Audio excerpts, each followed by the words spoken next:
সামনের দিকে সোজা বরাবর বঙ্গোপসাগর, আর এই হচ্ছে সুন্দরবনের উপকূলের শেষ ভাগ। আর এখানে দেখেন এই যে গাছের গোড়ায় অনেক বড় একটা গর্ত সৃষ্টি হয়েছে, আর এটা একটা গভীর গর্ত।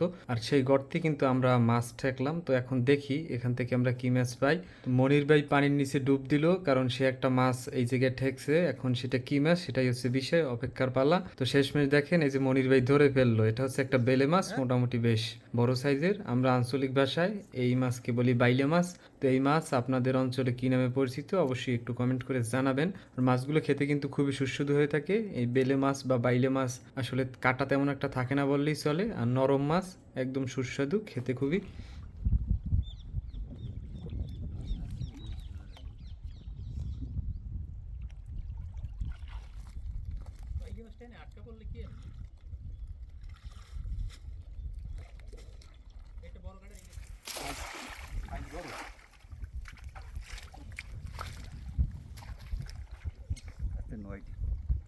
বড় সাইজের লাই।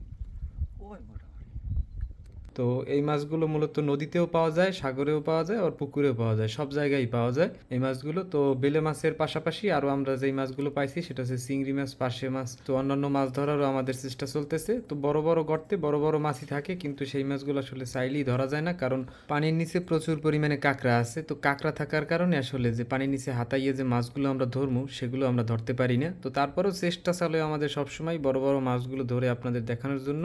কিন্তু আমাদের মূল উদ্দেশ্য হচ্ছে চিংড়ি মাছ ধরা। চিংড়ি মাছ হচ্ছে দামি একটা মাছ, আর বিশেষ করে এই চিংড়ি মাছগুলো খেতে খুবই সুস্বাদু হয়ে থাকে। তো আমরা যেই জায়গায় মাছ ধরতেছি সুন্দরবনের পূর্ব প্রান্ত, এখান থেকে একদিকে হচ্ছে বঙ্গোপসাগর, অন্যদিকে হচ্ছে সুন্দরবনের উপকূল বন।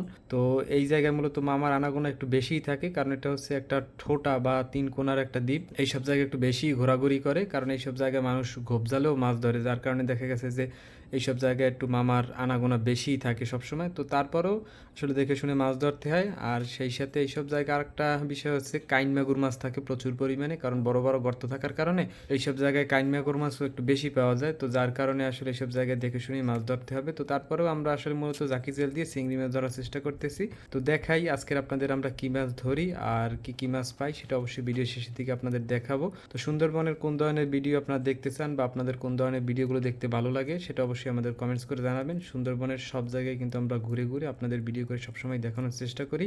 তো মাছ ধরার পরে আজকের আমাদের দেখেন এই হচ্ছে মাছ। তো আজকের আমরা এতটুকুই মাছ পেলাম। এতক্ষণ যারা ভিডিও দেখলেন সবাইকে অসংখ্য ধন্যবাদ। ভালো থাকবেন সবাই। আল্লাহ হাফেজ।